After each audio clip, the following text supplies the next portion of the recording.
Ya. Hola chiquillos y chiquillas. Bueno, yo soy el profe Andrés Cangas. Hago clase de historia en Villa Alemana. Y como ya hemos estado haciendo en el colegio con distintos cursos, que hemos ido grabando algunos videos en torno a los contenidos, en torno a las habilidades que estamos viendo, digamos, en historia. Obviamente por toda esta contingencia no se ha podido hacer de manera presencial, ni tampoco estos videos reemplazan lo que es una clase presencial, propiamente tal, pero sí nos ayuda a acompañarnos, a también poder aproximarnos a algunos temas y estar eh, compartiendo conocimiento. Bueno, como les digo, soy profesor de historia de Villa Alemana y también, bueno, ahora estoy terminando un magíster en convivencia escolar. Eso lo aclaro porque hoy día tengo un invitado especial a este diálogo, a esta suerte de clase online, que es Esteban y que él se va a presentar. Bueno, hola chiquillos, un saludo para las personas que ven este video del colegio donde trabaja Andrés. Como dijo Andrés, mi nombre es Esteban Cisterna, soy profesor de historia del Liceo Politécnico de Quintero. También estoy haciendo un magíster en estudios históricos. Así que la idea de hoy día es, ir complementando un poco los conocimientos que tenemos cada uno, tratando de ayudar dentro de lo que se puede a todo lo que estamos viviendo en esta pandemia y que ustedes puedan también ir adquiriendo aprendizaje sobre todo. Ya que vamos entrando en un diálogo que de repente hacerlo con otro profesor puede ser súper enriquecedor, así que bueno, la idea que es de que esto sea un primer encuentro, pero que no sea el último. Queremos también con el profe Andrés tratar de irlo repitiendo con otros cursos, así que vamos a ver cómo se nos da y si resulta bien, ojalá vernos en unos próximos videos. Así que eso, chiquillos. Claro, bueno, y pedir disculpas en algún momento si hay algo que no se entiende y de repente si vamos muy apurados, pero es también por el tiempo y también por la ansiedad de poder hacer esta instancia. Para los que no conocen a esta instancia, bueno, con Esteban fuimos compañeros de la universidad de Valparaíso en historia, bueno, somos amigos también, y hemos tenido de repente estos diálogos sobre de ayudarnos en cómo hacer las clases o en qué estrategia estamos haciendo para ir creciendo también profesionalmente. Y algo que, como él es de Quintero, yo soy de Villa Alemana, algo que es casi imposible de hacer, que es juntarnos en una misma sala de clase, hoy día de alguna manera se cumple como con este video.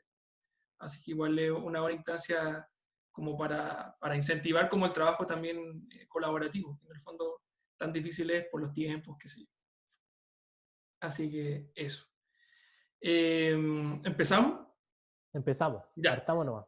La explicación a lo que vamos a hablar a continuación se relaciona con una actividad que yo les mandé al primero medio, que fue mi curso de jefatura el año pasado.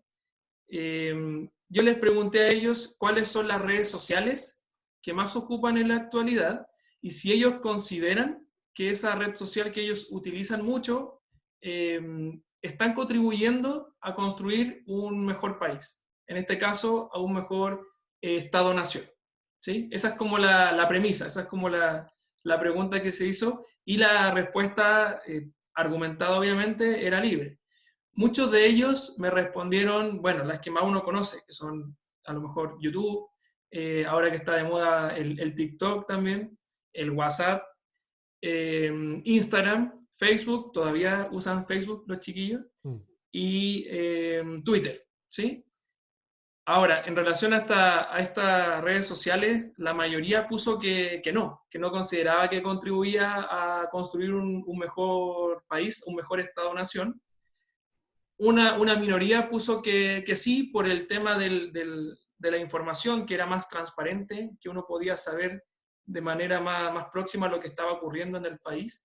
También otros ponían directamente que no porque eran solamente mecanismos de entretención o de muchos casos también, y lamentablemente es así, de violencia, ya sea de bullying, qué sé yo.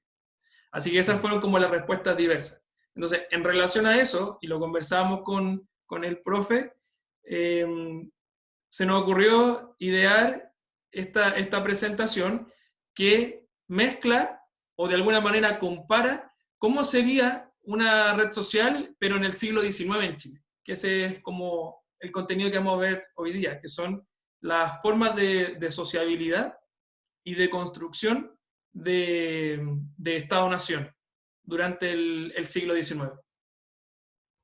Que ahí en verdad el título dice profundización de la idea de nación y algunos espacios de debate. ¿Qué podríamos decir del siglo XIX en Chile, a principios del siglo XIX, con este Estado-Nación que se está conformando?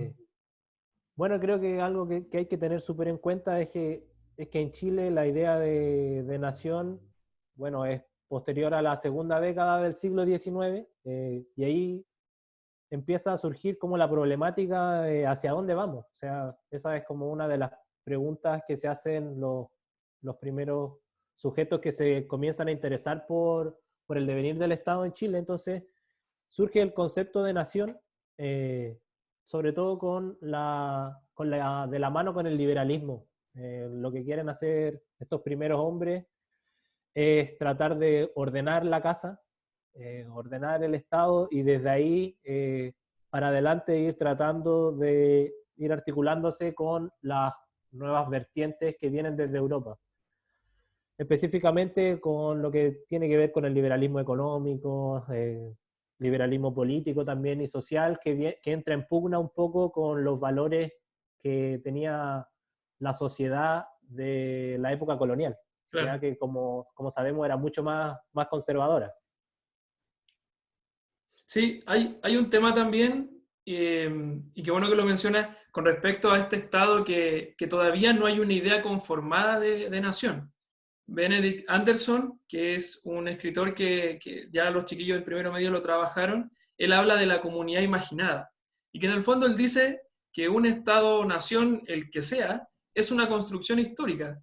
Nadie se siente identificado con patriotismo o ya de forma más extrema con nacionalismo de un país si es que no ha pasado por procesos históricos educativos, simbólicos también, sociales y económicos y políticos, como para uno recién decir que un Estado-nación está conformado.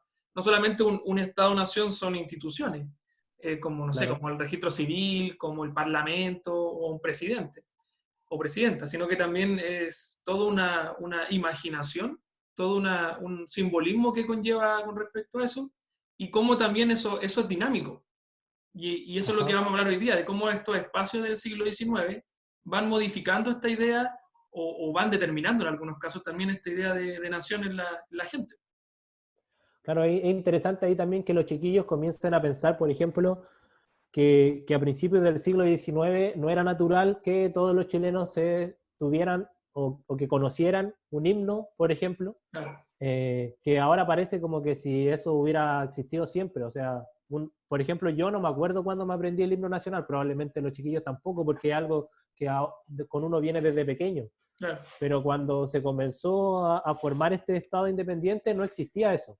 Entonces una de las problemáticas era cómo podemos vincular a alguien que vive en Santiago con alguien que vive en Concepción, y que a través de esa vinculación se sientan parte de un Estado, de una nación, y también que comparten este sentimiento que es más vinculado con el nacionalismo. Claro, Entonces ahí, sí. sí, dale nomás, dale nomás. Claro que hay gente que durante siglos y su generación y su familia tenían una suerte de idea o una aproximación, o a lo mejor no tenían idea en muchos casos, porque también son la mayoría analfabetos, no sabían leer ni escribir, de que había supuestamente un rey en España, en algo que se llamaba Europa, y que en base a eso y lo que decía Dios, uno tenía que obedecer, uno tenía que seguir ciertas leyes, pagar tributo o impuestos, como uno le podría decir de manera más moderna, pero no había un ideario, digamos, en el campo chileno, que finalmente era el territorio más característico de esta región, de este territorio, de que éramos parte de una sola geografía, de un solo concepto.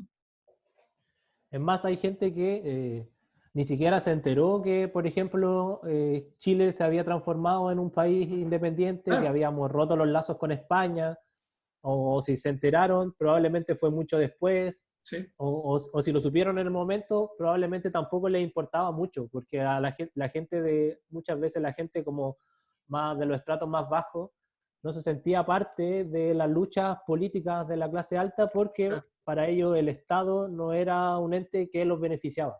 Sí, ¿Ya? y como dicen estos videos, que bueno, los chiquillos pueden buscar libremente en YouTube, de esto de algo habrán hecho por la historia de Chile, que Ujú. son estas cápsulas de aproximación histórica hechas por Manuel Vicuña y donde está también el actor Francisco Melo. Sí, Y hablan ahí de que finalmente muchos que fueron a batallar por las guerras de independencia, porque la independencia en Chile no fue muy bonita, digamos, fue bastante violenta. Y en ese sentido, muchos de ellos no sabían de lo que estaban combatiendo, como tú dices, y también no querían ir a combatir y eran obligados. claro.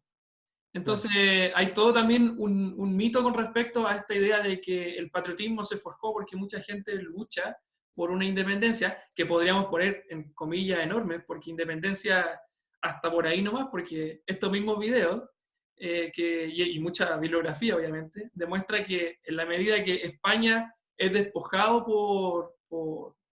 digamos, por la élite criolla latinoamericana, inmediatamente aparece una potencia sobre nosotros que va a determinar muchos procesos políticos y económicos de Chile durante su historia, que va a ser Estados Unidos. Entonces, esta Y idea como Inglaterra de al principio independencia, también. Inglaterra, claro, y que van a haber potencias que luchen de distintas maneras por tener la hegemonía en Latinoamérica, porque lo de Chile no es algo aislado, es un proceso independentista, entre comillas, sincronizado, como con otras potencias. Por eso también que los chiquillos a lo mejor dicen, ¿por qué San Martín, O'Higgins, uno era argentino y uno era chileno? ¿Por qué se mezclan tanto en la historia si supuestamente son países distintos? Es porque finalmente era, por así decirlo, movimientos latinoamericanos en su momento, como también incluso Claro. a propósito de esta idea de nación, un Simón Bolívar planteó la idea de una sola nación latinoamericana.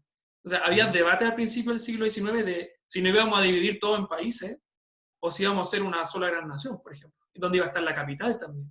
Hay gente que hasta el día de hoy dice que la capital debió haber sido Valparaíso en su momento. Si Claro. uno se pone en el Ujú. mapa geográfico de Chile, la mitad geográfica de Chile no es Santiago, es Concepción. Entonces Ujú. ahí uno va viendo que todo no es porque sí, ni tampoco es todo de un día para otro, es de, como diría Hoffman, es de larga duración, ¿cierto? Cierto. Sí. Se me iba.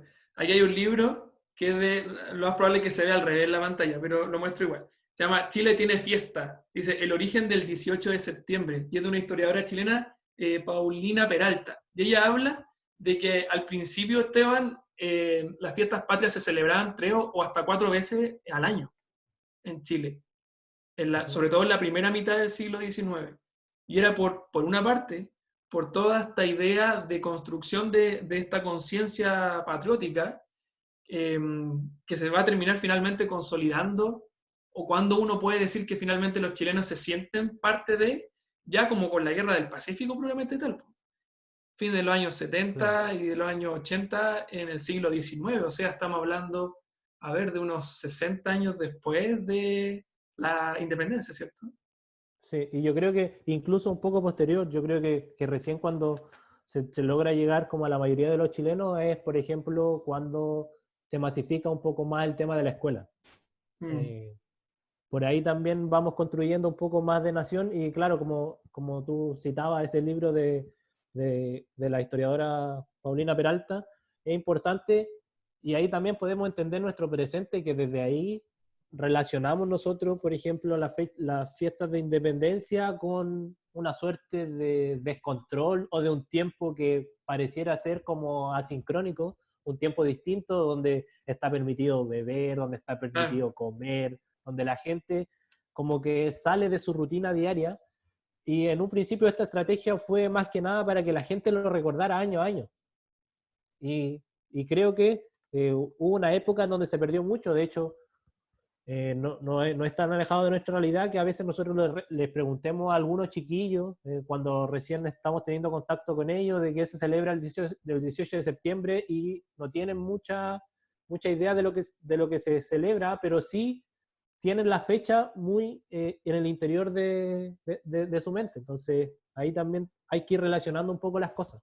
Sí, y también las fiestas van a ser, ya como para empezar el tema, las fiestas también van a ser una manera en que la autoridad en el siglo XIX también va como a propósito de lo que está pasando a nivel mundial, que es el positivismo, como la idea de progreso en Ujú. estos países europeos que están en vías de desarrollo, y nosotros estamos todavía en la época colonial, en el siglo XIX, en términos económicos eh, y en términos de organización también. Van a utilizar las fiestas como una manera también de, yo no sé si llamarle manipular, pero sí de decirle ya, estos días, estas semanas, ustedes pueden festejar y el resto del tiempo ustedes siguen trabajando. En el fondo también es como para encauzar o catalizar como la energía, por así decirlo, Sí, sí. que estaban sufriendo en muchos casos los trabajadores de esa época. O sea, Sí, si hoy sin duda, día hay sin estrés, duda. con todas las condiciones de vida que hay, que son infinitamente mejores que las del siglo XIX, me imagino cómo tiene que haber sido esa época. Sí, eso es como una domesticación de la mano de obra. Entonces, eso es lo que sucede en el siglo XIX y claro, la clase política en este caso rápidamente se da cuenta de eso y lo trata de aprovechar a su favor. El fútbol también Ya. podría ser una de esas, quizás. Sobre todo en Puede ser. Inglaterra, Ajá. país que viene como con el boom de la industrialización y que los obreros empiezan a formar, las fábricas empiezan a formar estos equipos para que ellos tengan esos espacios y finalmente no caigan en el alcohol o, no o en la deserción laboral, Claro. etcétera. Y como que de ahí también hay toda una idea de construcción de nación con respecto a eso. Ajá. Oye, un primer concepto que vamos a hablar es la prensa, que yo le llamo el Twitter del siglo XIX. La prensa Ajá. que está hasta el día de hoy, obviamente. Sí. Y una primera observación, yo ahí pongo una imagen de un periódico del siglo XIX que se llama El Imparcial. Algo que muchas personas a lo mejor creen que existen los medios de comunicación, pero desde mi parecer, por lo menos, no hay medio de comunicación imparcial. Ujú. Siempre hay Sí, una muy cierto. intencionalidad, digamos, ya sea para legitimar el poder a la autoridad o a las instituciones, o para polemizar, para debatir y para contrarrestar ese poder también, que lo vamos a ir viendo también de qué manera se va haciendo. Bueno, el Twitter, yo no tengo Twitter. ¿Tú tenés Twitter? Yo tampoco tengo Twitter, ¿no? Pero de lo que uno sabe de Twitter, igual es como bien negativo en muchos aspectos, en términos como de la violencia que hay muchas veces, como de querer apoderarse como de la verdad, como Sí. de querer decir punto final a la conversación y con eso ganarse seguidores.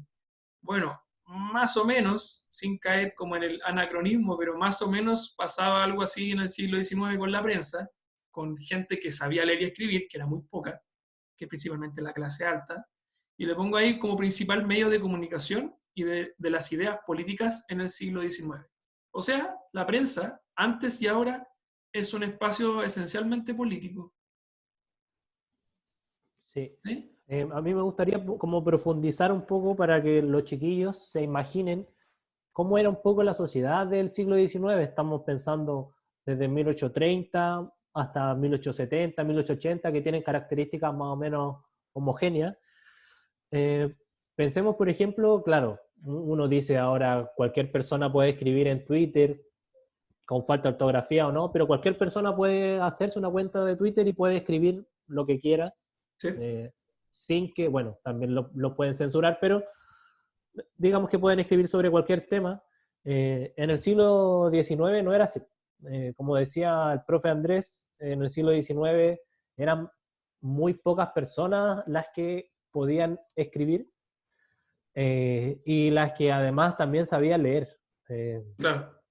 en su mayoría hombres.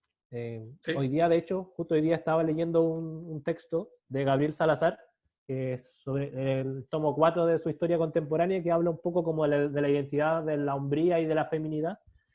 Y decía, por ejemplo, que habían diarios de franceses que vinieron a Chile en 1830 y ellos escribieron que las mujeres aquí en Chile eran muy distintas a las mujeres en Francia, que eran mujeres muy poco instruidas, muy poco leídas, que no tenían ninguna participación en los espacios públicos, ¿Ya? y que por lo general las mujeres de la clase alta se dedicaban más que nada a la supervisión del espacio doméstico, porque tampoco eran ellas las que cocinaban ni las que hacían las labores del hogar, sino que supervisaban eso. O sea, ¿Ya? eran como un filtro, eran como el filtro entre lo que hacían las empleadas domésticas y lo que le iban a servir, por ejemplo, después al jefe de hogar, que en este caso era un hombre. Eso pasaba con las mujeres, entonces ellas no sabían leer hasta por lo menos 1830, 1840, y después de eso hubo como una influencia francesa acá en Chile, sobre todo por el libre comercio, empezó a llegar mucha influencia francesa y las mujeres comienzan a estudiar y a ser parte importante también de la vida de los salones, ¿ya? Claro. Tampoco vida pública, porque las mujeres no podían dar su opinión política, por ejemplo, o discutir de política con algún amigo de su marido, esas cosas no se daban. La política de Pero los sí, salones, que se le llama.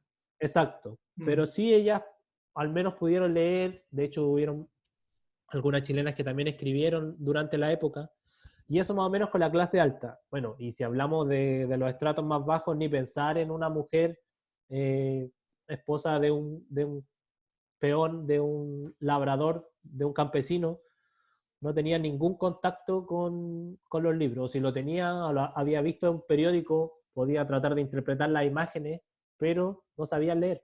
No, y Eh, también esos espacios son sumamente resistentes a que ingrese mujer también. claro, Se viene toda una época, como tú decías, colonial, donde el patriarcado, imagínate si hasta ahora, uno puede decir que el patriarcado es a nivel cultural hegemónico en muchas cosas, imagínate en esa época. O sea, todo dependía de la superioridad del hombre. claro. Y para los estratos más bajos de los hombres también era difícil acceder a la lectura. De hecho, gente pobre que pudo acceder a la lectura, bueno, a lo mejor que se hayan topado con un patrón de Hacienda que haya sido bastante condescendiente con ellos y que les enseñó a leer, o los que tuvieron la oportunidad de entrar a alguna orden religiosa, fueron también ellos los que tuvieron acceso a la escritura y también a la prensa. Claro. Pero el común de los niños, o sea, chiquillos como ustedes que a lo mejor van a estar viendo este video, probablemente en el siglo XIX no hubieran podido acceder a la lectura ni a la escritura. Desde los 9, 10 años hubieran tenido que dedicarse a ayudar a su papá en el oficio que él tuviera. Puede ser pescador, Sí. artesano, campesino, etcétera, etcétera. Yo recuerdo estos programas como lugares que hablan o cosas así, que aparecen Uh -huh. todavía, y que hay mucha gente hasta el día de hoy en el campo en Chile, que el libro que se sabe en algunos casos casi de memoria, o ha sido el único libro que han tenido un acceso o un entendimiento incluso, es la Biblia finalmente. Uh -huh. Entonces, Claro, también hay un tema con eso, como que la religión no se nos puede pasar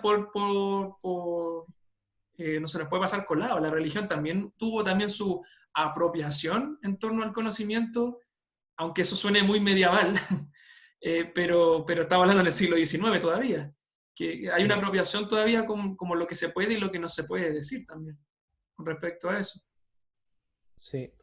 También es cierto, entonces, y además hay que pensar que la iglesia o los grandes, no sé, que los que tenían grandes cargos eclesiásticos también eran familiares de los que tenían grandes cargos políticos y a su Claro, vez los que tenían, no sé, pues eran incipientes empresarios. Entonces, o los tres al mismo tiempo. estaban todos emparentados al mismo tiempo, entonces trataban claro, de que los intereses, ningún interés fuera a perjudicar mucho al otro. Sí, sí, decía los tres al mismo tiempo porque van a haber parlamentarios que sean al mismo tiempo sacerdotes. Sí, Que eso ya va a empezar a derribarse, supuestamente, como de compartir cargos eclesiásticos con cargos políticos, desde la cuestión del sacristán y después en adelante con otras polémicas, pero ya no nos vamos a meter en eso. Lo que sí es cierto, a propósito de las mujeres, nosotros no somos expertos en historia de las mujeres, hay que ser súper claro, pero ujú, sí hay páginas web en este momento que los chiquillos pueden acceder. Hay una que se llama prensademujeres.cl y esa página demuestra que si bien es cierto, uno tiene la idea de una historia del siglo XIX, que la mujer está ausente, por así decirlo, del espacio público, es porque también la historia ha sido escrita así. Sí, Además que hay muchas mujeres, obviamente principalmente de la clase alta, que tuvieron la oportunidad de escribir, pero no las dejaron publicar. Y es por eso también, como yo claro, pongo ahí, se usan muchos seudónimos. Muchos escritores hombres, es muy probable que también sean mujeres en el siglo XIX. Y en esta claro. prensa de mujeres se hace un catastro de aquellas mujeres que escribieron en el siglo XIX, principalmente en el siglo XX, cuando ya se empieza a masificar, pero hay varias en el siglo XIX que ocupaban distintos seudónimos. Entonces ahí también, ojo con eso, estoy de acuerdo con este planteamiento de Salazar, pero al mismo tiempo creo que hay mucho todavía por escribir sobre la historia de la Sin prensa duda. en Chile. Es lo que Sin sabemos duda, ahora. y hay mucho que probablemente nunca lleguemos a saber, pero sí Ah, es cierto. Lo que pasa con esta suerte de descripciones de identidades como generales es que tienden a la generalidad, pero como tú dices, también hay casos en donde, claro, las mujeres querían hacerlo, pero por todo este peso de una sociedad patriarcal, donde la hombría era lo que primaba, no tenían espacio para hacerlo y tuvieron que buscar métodos como de escape o alguna salida a su necesidad y pudieron escribir mediante seudónimos, pero sí es cierto que, bueno, y lo vemos nosotros también en la historia, yo por lo menos no conozco ninguna mujer escritora de in situ del siglo XIX que sea historiadora. O sea, tenemos a Paulina Peralta, por ejemplo, que fue la que tú claro, nombraste recién del libro, pero ella es una escritora contemporánea, no claro. vivió en el siglo XIX. Piensa que de nuestros referentes de historiadores, hasta hace muy poco tiempo, no recuerdo el año, pero recién hubo un premio nacional de historia en Chile, mujer, Uh-huh, que si no me equivoco es Verónica Valdivia. uh-huh, Entonces, recién hace un par de años, ya en el siglo XXI, se reconoce explícitamente desde el Estado a una escritora, historiadora mujer. Antes no. Entonces, claro, pues eso también hay una resistencia enorme. Y ahí yo pongo en la prensa que también se usa seudónimo porque hay muchas polémicas y sátiras. Lo que hoy día Fue podríamos la hablar... Sol ¿Ah? Serrano, Sol Serrano. Fue la Sol Ah, Sol Serrano la Serrano, que... perdón, tienes Sí, razón. sí. Y que Sol Serrano tampoco representa el mundo popular que digamos. No, no. También es de una élite, por así decirlo, intelectual. Por Sí, tanto, todavía nos falta mucho como país como para llegar a reconocer finalmente a esas voces desde abajo, femeninas en este caso. Que esos seudónimos que ocupaban muchas mujeres, que van a ocupar muchos obreros también, que si bien es cierto, por ejemplo, la prensa anarquista o socialista no se consolida sino hasta principios del siglo XX, con todo lo que es el movimiento obrero, sí van uh-huh, a haber muchos, no sé, panaderos, de muchos portuarios, muchos intelectuales también, y mujeres, obviamente, como decíamos, que van a escribir con seudónimos básicamente para protegerse, básicamente para no tener represalias, para no ser encarcelados, para que su obra no sea quemada, o para que no los maten directamente, sino no hay que utilizar otros conceptos. Y aquí yo tengo un texto que se llama Sátira política en Chile, que es de Moisés Jasso, y que parte del 58, estamos hablando de mediados del siglo XIX, y termina el 2016. Y ahí hace un repaso de toda la prensa satírica que había en la época. Que para entenderlo de común acuerdo, la sátira finalmente es una forma de expresión que tiene una parte artística, pero por otro lado tiene una parte política que ahí de alguna manera no busca ni para la izquierda ni para la derecha, busca finalmente hacia arriba, confrontar el poder, claro. desnudarlo en algunos casos y también ridiculizarlo. Ellos entienden en la sátira que se meten finalmente como con la gente que tiene mucho poder y que para que la gente los entienda, porque no podían escribir mucho porque mucha gente no sabía leer, ocupan dibujos, Sí. ocupan Uh-huh. textos muy cortos, que ellos también podría servir también como una forma de apoderarse de lo que sale ahí como la opinión pública. O sea, yo opino de este presidente esto porque lo vi también en una sátira. O sea, también es una forma que me representa, desde mi opinión, que es silenciada, que no puedo decir. Sí. ¿Sí? ¿Nos vamos a la otra? Nos vamos a la otra.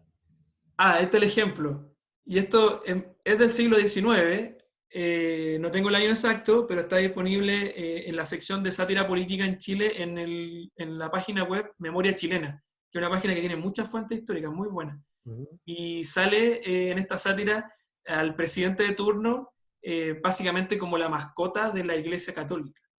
Y eso es algo que es una tendencia, no explícita obviamente, pero es una tendencia que va a ocurrir en el siglo XIX por el poder político que tiene la Iglesia. Tenemos que pensar que los primeros 30 años de la República Conservadora, estamos hablando entre los años 30 y los años 60, la Iglesia, a través de este movimiento conservador, va a tener mucho poder en Chile. O sea, va a decidir muchas cosas que ocurran. ¿Se imagínense? En un año, a propósito de lo que pasó el año pasado con el estallido social y todo, va a haber una transformación, o está existiendo una transformación política bastante profunda. Imagínense en 30 años. O sea, es casi consolidar una forma de pensar. Sí, hay que entender también que bueno, bajo el alero de la administración colonial, la sociedad chilena era muy apegada a los valores tradicionales y católicos, por lo tanto, eh, rebatir contra un sacerdote, contra un obispo, era de verdad muy complejo, Sí, y por eso los liberales al principio, cuando trataron de ser liberales en realidad, tuvieron muchos problemas y vivieron muchas censuras también con la Iglesia Católica. Entonces, sí. sí, si bien esto es un ejemplo, entre comillas, cómico, no está muy alejado de la realidad de gran parte del siglo XIX. Sí, y a propósito de la contingencia, la primera constitución de larga duración, por así decirlo, porque hubieron muchos intentos de constitución al principio, porque es un Estado-nación con pies de barro, como se dice, que no se sostiene, Ujú. es la constitución conservadora, portaliana también, eh, influenciada, perdón, por esta figura de Portales, que tiene en su escrito como oficial de que la religión católica es la religión oficial del país. Si una Claro. constitución dice eso, eso también es determinante en lo que se puede y lo que no se puede hacer también. Sí, sí, eso es súper interesante también de analizar que si bien Portales era un hombre de negocios, ¿cierto? Más que un Claro. político, sí encuentra en la Iglesia Católica una herramienta, diría yo, para poder tener un Estado en orden, ¿ya? Disciplinar, Recuerden, disciplinar, claro, castigar. disciplinar eh, a, a la mano de obra, disciplinar a la sociedad, a los bárbaros, como él los llama, a la sociedad chilena. Claro. Y él dice que no estamos preparados para un liberalismo porque la sociedad chilena no tiene un estado de civilización óptimo, ¿ya? Cosa Claro. que obviamente podríamos rebatir mucho, Sí, pero lo que él buscaba era, por un lado, proteger sus negocios y por otro, también tener a la clase más baja, a la gente pobre, también controlada. Y para eso también se remitió a la Iglesia Católica. sí. Como una estrategia más que un sentimiento espiritual, ni mucho menos. Ujú. Una siguiente, que es la que quizá a lo mejor más nos toca a nosotros, que es la historiografía, que dicho de otra forma, la historiografía es la forma en que se escribe la historia. Son los libros de historia, hoy día lo que podríamos hablar de las revistas de historia, los artículos, la investigación propiamente tal, que en ese tiempo, a propósito de la imparcialidad, no tenía mucho de investigación. Era también un poco, de alguna manera, sacarle una foto al Chile que se quería construir. Es por eso que yo lo comparo aquí con el Facebook de la época. Porque en Facebook, bueno, que nosotros somos de Facebook, o al menos lo éramos hace poco, nuestra generación, uno intentaba relatar lo mejor de uno, ¿cierto? Los mejores momentos, hoy en día está muy de moda como esto, como de los videos de amistades, los mejores momentos de nuestra amistad, qué sé yo. Entonces yo Sí. pongo ahí que la historia que era escrita, estoy hablando de, no sé, Barro Arana, qué sé yo, eh, de Encina también, de Edwards, que son como los primeros historiadores, entre comillas, son relatos de lo mejor de nuestro país, de por qué tenemos que amar a la patria, porque somos un país que, esta famosa frase que se va repitiendo, como que somos el país que nunca ha perdido una guerra. Esa imagen de triunfalismo, ¿cierto? Donde si uno se siente triunfante, obviamente uno va a querer eh, casi automáticamente amar la nación. Porque también, como está la imagen ahí, se nos olvida que el concepto de independencia sí, el concepto de independencia fue algo sincrónico que ocurrió con ayuda de distintos lugares de Latinoamérica. Pero después con esto como que se nos olvida que éramos amigos, con los argentinos, con los peruanos, con los bolivianos, y como que con este sentimiento de triunfalismo, de patriotismo, como que automáticamente nos transformábamos en vecinos que nos ayudábamos, ahora somos vecinos enemigos. Sí. Entonces, ¿sí? Sí, es muy cierto eso. Mucho, y claro, gran parte de la historiografía del siglo XIX se trata de tratar de resaltar la vida de grandes hombres, grandes héroes, construir como Sí, un relato que sea fácil de memorizar, de digerir, fácil, claro. claro, fácil de digerir, fácil de relatar también en reuniones familiares, etcétera, etcétera, donde se trata por lo general de la historia de grandes hombres en el sentido de que generales o, no sé, o comandantes de batalla, Claro. y por otro lado se olvida todas las vidas que se pierden en estas mismas batallas.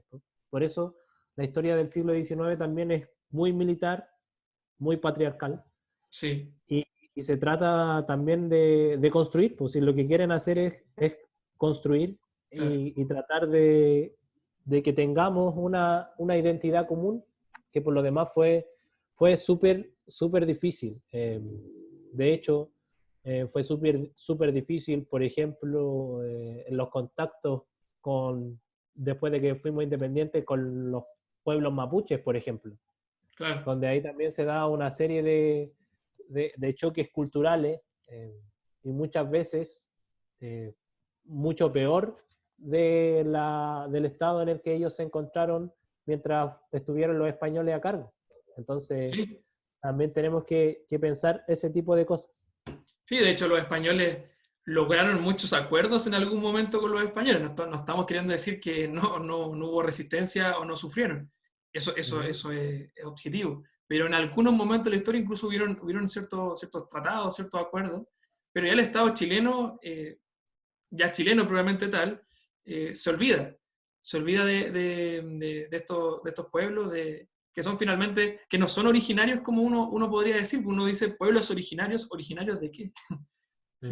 Si el Estado chileno finalmente se despoja de esa cultura y la empieza a transformar. Eh, Mm. y esta historia de Chile en el siglo XIX está ahí también presente lo que son los acontecimientos militares, las batallas, las grandes batallas que ocurrieron, eh, que se olvidan finalmente de todo el pasado colonial y de alguna manera intentan hacer como una suerte de borrón y cuenta nueva. Y hablemos de Ujú. las guerras que se ganaron a principios del siglo XIX en adelante. Y es por eso que también, de alguna manera, se intenta justificar la guerra. Un Claro. país que te enseñan a amar a la patria en base a lo militar, es porque también intenta preparar a un cuerpo de personas, un cuerpo de ser humano, que estén dispuestos a luchar en una guerra en caso de que así la patria lo requiera. Entonces también es una forma preventiva en el siglo XIX de comenzar a anticipar lo que Chile durante todo el siglo XIX quiso, que era aumentar su territorio. ¿Sí? Que va a ser ahí después en el caso con Bolivia y Perú. Y lo que tú decías, y lo vuelvo a rescatar, que son los héroes, esta construcción del héroe, ¿cierto? ¿Y cuáles son los patrones, cuáles son los elementos en común que tienen estos héroes? Que la mayoría, o casi decirlo de alguna manera, todos los héroes son hombres, son principalmente militares y son parte de la élite criolla. Estamos hablando de un O'Higgins, estamos hablando de un Arturo Prat, y estamos hablando también de los Carreras, qué sé yo. Quizá ya en caso de Manuel Rodríguez, podríamos a lo mejor debatir si es un héroe para la historiografía de la época que merece esa consolidación de hablar de un Estado-nación propiamente tal como se estaba queriendo imponer, porque también tiene toda una connotación del bajo pueblo, todo un misticismo también, todo un mito, y que, bueno, hasta hace un par de décadas, Manuel Rodríguez representaba un ideario en contra del poder y en contra de la autoridad también. Sí, ¿Sí? muy cierto. Ujú. Son cosas que se pueden problematizar, pero ya no vamos a seguir ahondando, creo, No, más en eso, sino vamos a estar hasta mañana discutiendo sobre es verdad. la construcción historiográfica de Chile. Nos vamos con... A ver, se quedó pegado. Se quedó pegado esto. Ahí está. Ah, ya. Este es un ejemplo bien cortito, que es de Benjamín Vicuña Maquena, que él fue un político, un intelectual, un empresario del siglo XIX en Chile. Si no me equivoco, él fue alcalde de Santiago, que en esa época no era, era básicamente como el presidente y después el alcalde de Santiago, o sea, entre los políticos con más poder. Y él, Vivió además, aquí en Quintero, ¿eh? ¿cómo? Vivió acá en Quintero. Ah, ya. A propósito A de propósito de patriotismo, Benjamín, de patriotismo. claro, la República Independiente de Quintero. Benjamín Vicuña Maquena va a escribir esta idea de la Quintrala. Y muy brevemente, la Quintrala es una mujer que básicamente es de clase alta y que supuestamente habría torturado y tendría esclavizado a muchos hombres. Que, que ella pertenece finalmente a la clase alta femenina de la época colonial. Y lo que busca ahí Benjamín Vicuña Maquena, no sabiendo a ciencia cierta si es real o no todo lo que se hablaba de esta personaje, que el pasado colonial era malo, era bárbaro, que incluso, bueno, de hecho la imagen es femenina, y que incluso Sí, siendo de clase alta eran malas personas, era símbolo de barbarie. Y por lo tanto, el siglo XIX en Chile ya representa un camino como a la civilidad, como al progreso. Es bien interesante cómo se crean también héroes por una parte y antihéroes por otro. ¿Sí? sí, es interesante cómo se representa, claro, a Catalina de los Ríos, que es el nombre de la Claro, Quintrala, se le representa como una mujer mala, pero pareciera que ella fuera mala porque es una mujer que no obedece a un marido claro, porque no tiene marido. Ella es viuda y ella es la que tiene que tomar el control de la riqueza que ha heredado de su esposo. Bueno, y de ahí hay una serie de teorías que ella lo mata, no lo mata, da lo claro, mismo, pero se le representa como esa mujer que es capaz de meterse en asuntos de hombres, se le representa como una mujer malvada. Entonces, mala, claro. por ahí también hay que problematizar, o sea, está Sí, escribiendo pensando en qué Benjamín Vicuña Maquena. No lo podemos revivir para preguntarle, claro, pero por ahí pueden abrirse hartas líneas de investigación. es verdad. Ahí estamos dando un tema de tesis. Claro, Y ahí está el caso de Arturo Prat, que también tendría un Facebook con este perfil, más o menos. Obviamente con esa imagen, porque aunque mucha gente no lo crea, Arturo Prat, ese no es Arturo Prat, es una pintura de Arturo Prat. No hay una foto con esas características como está pintada ahí. Ni tampoco ni mucho menos, del combate naval de Iquique y de la Esmeralda como se encuentra ahí. Casi como una escena idílica, una escena como digno de los Vengadores, como que se está hundiendo y nos están de alguna manera salvando o se están sacrificando por nosotros. De toda esa sí, idea que el arte también va a ser un espacio de construcción de la mentalidad de un Estado-nación. Si uno, se me estaba olvidando, si uno habla con los abuelos de uno o con la gente mayor, a propósito de los héroes y de los combates y de las batallas, la mayoría de ellos que les gusta la historia, porque hay mucha gente mayor que les gusta la historia, pero es porque se saben muchas cosas de memoria también. Muchos datos de este héroe, de esta batalla, de este presidente. Y pareciera que ese sería como el nicho en donde las personas, estoy haciendo una generalización obviamente, que gustan de la historia en Chile, que son quizás más grandes, más mayores, tienen esa concepción porque hasta hace muy poco, o quizás todavía, la historia se sigue enseñando como una forma de memorizar hechos, personajes, fechas, ¿cierto? sí. Y claro, si se han dado cuenta en este video, lo que nosotros menos hemos hecho es mencionar No, fechas, porque para la fecha está el internet, que ustedes ya saben ocuparlo de sobra, sino que es más bien problematizar algunas cosas, poner en tela de juicio ciertas nociones que a veces pasan como naturales y en realidad no lo son, son construcciones históricas, son construcciones sociales y por ahí es donde se van abriendo los caminos de la historia y eso es importante que lo entiendan. Y relacionarlo Con también esto no queremos con el decir, presente. claro, no queremos decir que las fechas nunca importan porque claro, si uno quiere como centrarse en un periodo, en un acontecimiento específico, obvio que son importantes, pero no es lo esencial de la historia. Claro. Y creo que es, no, penúltimo, es la literatura, que yo lo relaciono ahí con el Instagram del siglo XIX. El Instagram, ¿Ya? casi todos lo tienen a esta altura, de alguna manera, y a propósito de los filtros que hay, uno quiere mostrar una imagen estéticamente, no sé, aceptable, o que las personas a lo mejor te sigan porque tú estás mostrando algún concepto, o algún símbolo, o algún paisaje, incluso no necesariamente una persona, algún paisaje que es atractivo al ojo humano. La literatura en el siglo XIX va a funcionar un poco en esa sintonía. Se fomenta el romanticismo por la nación, por ejemplo, por la poesía.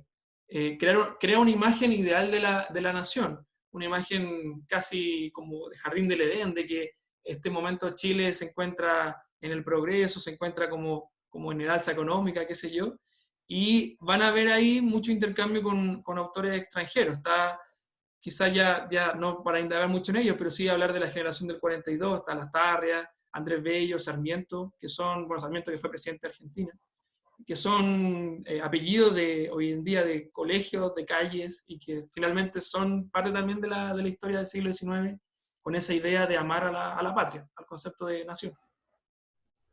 Sí, si en el siglo XIX hubiera existido Instagram, la clase alta, por ejemplo, en vez de haberse ido a tomar un café al Starbucks y haber tenido hartos likes por sacarse una fotito con el logo de Starbucks, en 1864, chiquillos, se crea el club La Unión, que era un club de caballeros de la clase política del siglo XIX, tanto liberales como conservadores. En un comienzo era solo para conservadores, pero después la misma clase política se da cuenta que no pueden estar peleando entre ellos porque lo que importaba era conservar la riqueza. Entonces, conservadores y liberales comenzaron a tener reuniones dentro de este club que está en Santiago. De hecho, todavía existe el Club La Unión. Sí.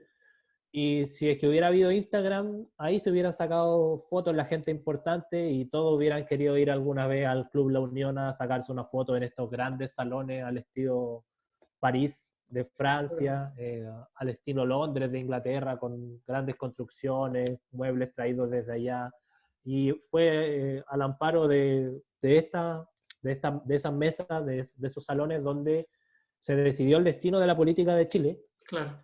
Y por lo general, en los libros de historia, en los profes de historia, como para hacer una generalidad, como decía, tratamos el siglo XIX como una lucha entre liberales y conservadores, que fue una lucha, bajo mi punto de vista, inicial, y más bien valórica que lo de fondo, porque si uno se da cuenta, después en el siglo XIX lo que más importaba era el orden. O sea, los liberales, por liberales que fueran, nunca consiguieron ni lucharon, por ejemplo, para que todo el mundo tuviera derecho a voto, para que hubiera mayor igualdad en los salarios, para que hubiera mejores condiciones para la clase pobre, sino que era más bien valórico, tenía que ver como con la iglesia. Sí, sí, es verdad.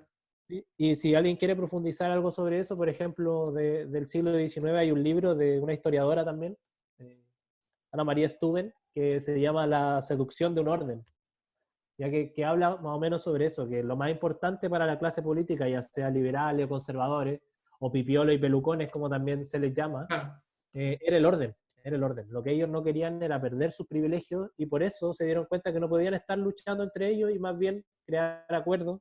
Por eso después hubieron presidentes, hubo una transición entre los conservadores y los liberales donde hubo un presidente que no era ni tan conservador ni tan liberal.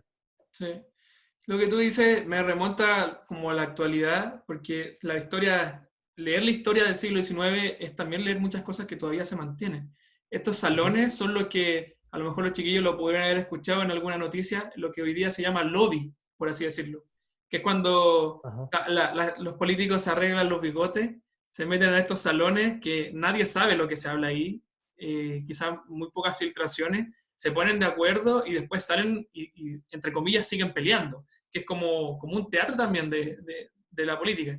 Y en este sentido, con esa seducción del orden, ahí confluye y ahí hay consenso de que hay que ordenar y de que si uno lee con letra chica, hay que perpetuarse en el poder. Por eso también en el siglo XIX abundan los Montt, abundan los apellidos familiares porque se van repitiendo, hay mucho nepotismo. Y hasta el día de hoy ocurre.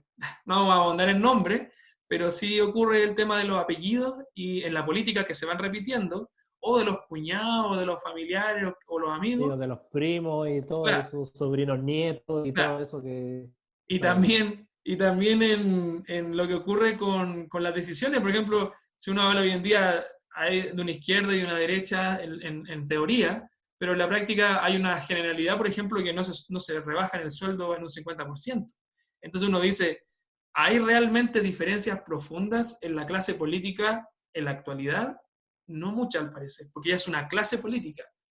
Las Sí, diferencias son matices, son ciertas diferencias muy específicas. Imagínate en el siglo XIX que eran menos y que decían, bueno, era somos menos. los que sabemos leer y escribir, llevémonos como nos llevemos, pero mantengamos el orden porque si no, la gente desde abajo, que era la mayoría, eh, se nos va a ir encima.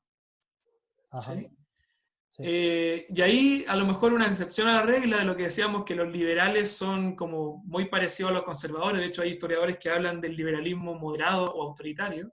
Está el Ujú. ejemplo de Francisco de Bilbao, que él escribe Sociabilidad chilena por el 44 en el siglo XIX y que él hace una crítica a cómo funcionaba el poder en la época, la autoridad, los presidentes, qué sé yo, pero principalmente la iglesia. Y esta misma manda a quemar en plaza pública el libro, que fue escrito en distintos tomos, distintas partes a través de la prensa, a propósito de lo que partimos, como forma de poner su opinión en la palestra. Y fue quemado. Y eso uno, cuando uno habla de libros quemados, uno como que lo más reciente a lo mejor uno podría ver, bueno, dictadura con Pinochet, de los nazis con Hitler, pero ya para Ujú. atrás como que uno pensaba que eso era como medio medieval, pero finalmente es Chile, en el 44. Mm, claro. Y por pensar diferente. Sí, por pensar diferente. Y ya casi terminando, están los grupos políticos, y cuando uno habla de grupos, uno se va al tiro a lo que es WhatsApp, me imagino que grupos ahora se hace de cualquier cosa, pero en esa época Ujú. habían lo que tú decías, los salones, lo que decías en el Club de la Unión, por dar ejemplo, está los grupos políticos que se basan en el secretismo, en la clandestinidad. Muchos de ellos van a asumir algunas creencias o algunas formas de sociabilidad desde Europa como lo que van a hacer los masones, por ejemplo, que los masones, dentro de todos los mitos, las conspiraciones que uno puede hablar, son un grupo político sumamente relevante en Chile en el siglo XIX. De ahí viene, por ejemplo, lo que va a ser el Partido Radical y los bomberos, que hoy día se les bajó el Ujú. sueldo, los bomberos. Claro. Vienen, Ujú. vienen desde esa concepción que más que conspirativa en esa época, es más como desde lo social, desde la ayuda, si se quiere. Y ahí, bueno, ahí pongo, en este caso, la famosa logia lautarina, que es Lautarina. supuestamente la que habría generado esta idea de una independencia y que habrían confluido en eso. Pero más allá de lo conspirativo, de lo especulativo, lo cierto es que la masonería, así como también otros grupos políticos de la época, son espacios de sociabilidad y donde también desde ahí surge la idea de Estado-Nación. O sea, la idea de Estado-Nación que va a ser del siglo XIX no se genera necesariamente desde la clase baja. No quiero decir con esto que la clase baja no tenga una idea de cómo ser un mejor país o de cómo querrían que lo fuera, pero se impone desde arriba. Y estos grupos Claro. políticos, sociales y sobre todo económicos son parte de eso. Está la sociedad literaria también, que lo que menos tenía era literaria. Supuestamente era un club de clase alta donde se compartían libros, pero finalmente eran grupos políticos de liberales, que van a ser los que van a tener el poder en Chile después de la República Conservadora. Sí, y bueno, claro, es interesante relacionarlo con grupos de WhatsApp y claro que esa sería la forma en que actualmente nosotros podríamos entregarnos información con un cierto grupo selecto de personas. Pero para esta época, ¿cómo se podía hacer? A través de un papelito, a través de algo Claro. de un buzón que se le tira abajo de la puerta, a través del boca a boca, de que nos vamos a juntar en tal lado y a tal hora. Y esa era la forma de comunicarse. Y era siempre cara a cara. O sea, cuando habían Claro. reuniones, eran reuniones cara a cara, ni pensar, por ejemplo, en estar haciendo una videollamada con un No, grupo, con tu grupo secreto, clandestino, político. Eh, entonces, ahí, como les decía, chiquillos, es interesante pensar históricamente. El WhatsApp es algo súper reciente, que para ustedes parece natural, pero para sus papás no lo fue, para sus no. abuelos menos, y ni pensar en la sociedad del siglo XIX, donde este tipo de interacciones derechamente ni siquiera se soñaban. Claro. Hay un tema con la información de que en el siglo XIX era mucho más censurada, como veíamos en el caso de Bilbao y su libro quemado, pero era mucho menos la información. Por tanto, al ser mucho menos la información que se da desde la autoridad, desde el oficialismo, por así decirlo, es mucho más manipulable. Hoy en día, uno puede ver que, a propósito del estallido social, la cantidad de videos que se compartían de distinto tipo, algunos en muchos casos reales y en algunos casos también muchos manipulados, que uno puede decir, esta explosión de información, ¿qué tanto ayuda a construir un mejor Estado-nación hablándolo desde la perspectiva del siglo XIX? O sea, estarían horrorizados estos tipos en el siglo XIX Sí. con que se supiera tanto. Ajá. Claro, ¿Sí? no tenían tanta presión encima, no había un casa noticias Ah, en todos los lugares como ahora. Y sí, pues probablemente, no sé, la furia del pueblo se hubiera dejado sentir de otra mucho forma si antes, es a lo que mejor. Claro. la gente se hubiera dado cuenta de todo lo que hacían estas personas. Claro. Y por último, yo puse así como ya más anecdótico, que son los símbolos patrios. Que cuando uno habla de mucho de la prensa, del papel, digamos, uno se olvida también que la construcción de Estado-Nación no son solamente canciones, no son solamente diarios, no son solamente bailes. También los objetos de poder, que están muy presentes en el siglo XIX, que son, de algún lado, símbolos de riqueza, y por otro lado son símbolos de poder, o sea, quien tiene ciertos objetos o quien tiene el monopolio de algunos materiales, pareciera que en el siglo XIX pesaba bastante, mucho más que ahora incluso. Por eso le pongo el bling bling del siglo XIX.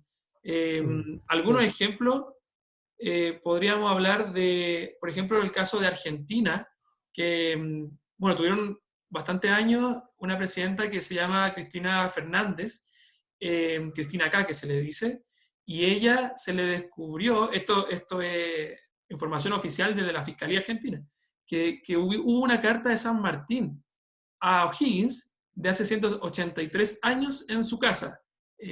¿Cuál sería la razón? No, a mí no se me ocurre mucho, pero ¿cuál sería la razón del por qué una presidenta, o expresidenta en este caso, guarda una carta de los próceres, de los padres de la patria en su casa? ¿Cuál sería la idea, digamos, de eso en la actualidad? Es bien, bien Sí, llamativo. de repente esto también se relaciona con el estatus que tiene una persona. Pensemos también en lo que pasó hace un tiempo atrás con esta parcela que descubrieron en San Francisco de Mostazal, ¿te acuerdas? Que ¿Ya? estaba llena como Sí, estaba estatua. llena de monumentos y claro, de estatuas y de utensilios que había comprado de manera clandestina, que habían pertenecido a museos o a colecciones particulares y este señor con mucho dinero tenía para ostentar riqueza, para ostentar poder también Sí. dentro de su parcela en la sexta región. Si uno lo baja un poquito como a la cotidianidad, el celular nuevo, el collar nuevo, el reloj con no sé qué cosa, hoy en día obviamente no funciona con la misma manera como de que yo soy poderoso en términos políticos, en términos de autoridad, pero sí soy reconocido y quiero que me reconozcan por eso también. O sea, el ser humano en distintos momentos de la historia, y en Chile se puede reconocer también, de que ha manifestado esta intención también de demostrar que son poderosos. O sea, no basta con solo serlo, digamos. No basta con tener una cuenta corriente o unas tierras en tal parte, o de tener un título de nobleza como era antes en Chile y que después van a ser ya cargos políticos, probablemente tal, sino que también hay que decirlo. La gente lo tiene que saber. Sí. Oye, y me faltaba uno. No nos vamos a extender más. Pero esta es la educación y es como una reflexión que queremos hacer con el profe Esteban en relación a lo que está pasando hoy en día con la educación, que es a distancia en este caso, y también una autocrítica a nosotros que somos profes de aula, que la educación del siglo XIX caracterizada por el orden, por el castigo, por la campana, por el tiempo, por el uniforme, por la historia, de memorizar fecha, acontecimientos, por el patriotismo, que yo no digo que el patriotismo esencialmente sea malo. Ahora, ¿cuál es el sentido que le vamos a dar al patriotismo? Quizás podría debatirse. Sigue siendo en muchos casos como el siglo XIX. Por eso ahí está la cuña, la frase, nuestro sistema enseña en algunas oportunidades con estructuras del siglo XIX, con profesores, en el caso de nosotros todavía que somos del siglo XX, y para alumnos que son del siglo XXI, que son nuestros chiquillos, pues nuestros estudiantes. Entonces igual es una forma interesante de relacionar el siglo XIX con la actualidad, una forma también de hacer una autocrítica no autoflagelante, pero sí de reflexión pedagógica de qué cosas tenemos que nosotros también los profes cambiar o modernizar también para estar más acorde a lo que los chiquillos están visibilizando en su entorno. Y es por eso mismo también que hoy día el video estaba relacionado con las redes sociales. Sí, yo creo que el ejercicio ahí es tanto nosotros como profes, como también los alumnos y bueno, las personas en general que vean este video, es que la educación y el ejercicio educativo tiene que estar en un constante cambio.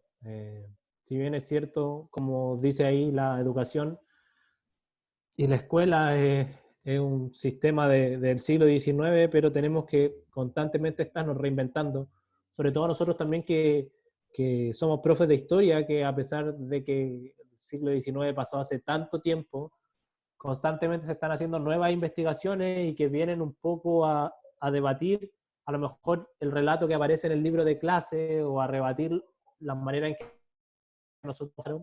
Entonces, tanto los profes como los estudiantes tienen que estar constantemente abiertos a ese cambio e innovar no tan solo en metodología, sino que también en los contenidos. Tenemos que tratar de ir haciéndolo constantemente. La Sí, escuela es puro cambio. y decir, ya para cerrar también que este video, creo que lo dijimos al principio y lo volvemos a repetir, no es una receta, no es una construcción de verdad, no es la verdad absoluta de la historia, sino que son aproximaciones de lo que uno sabe, eh, y la idea es que se pueda ver este video desde un intento humilde nuestro también de poder compartir lo que uno entiende por la historia del siglo XIX y también que pueda ser debatido, que pueda ser cuestionado. ¿Sí? Sí, y si tienen preguntas, no duden, chiquillos. Bueno, los que están en el colegio que trabaja Andrés, en escribirle a él o alguna pregunta para mí, o en mi colegio alguna pregunta para él. La idea es que vayamos debatiendo, vamos debatiendo y que vamos también construyendo también aprendizaje y saberes históricos en este caso.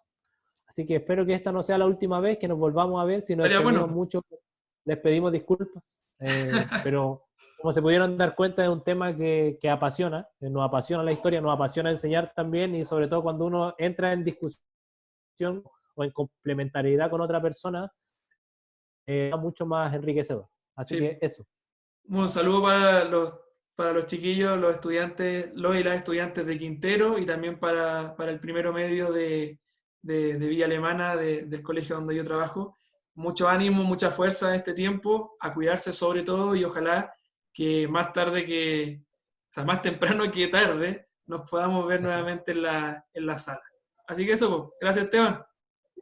No, gracias a ti, chiquillos. Un abrazo a la distancia para todos. Que estén bien, cuídense y espero nos volvamos a reencontrar en una siguiente sesión. Chao, Chao. chao.